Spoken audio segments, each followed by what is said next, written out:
High রে শখের প্রবাস। এই প্রবাসে যখন আমি নতুন এসেছি, কত চেনা অচেনা মানুষের লাথি উষ্টা খেয়েছি, সবই আমি নীরবে সহ্য করে গিয়েছি। কখনো বাড়িতে ফোন করে বলিনি মা আমার কষ্ট হচ্ছে। আমার ইনকাম থাকুক বা না থাকুক, আমি খেয়ে না খেয়ে আমার বাড়িতে টাকা পাঠিয়েছি।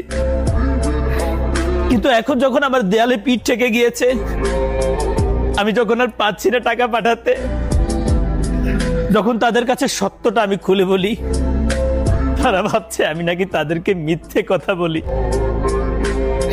অবশেষে প্রবাসে আসার পরে বুঝতে পারলাম, এই প্রবাসের মিথ্যে গুছানো কথাটাই সবাই বিশ্বাস করে, আর যখনই সত্যি কথাটা কেউ প্রকাশ করে তখনই তাকে মিথ্যাবাদী বলে।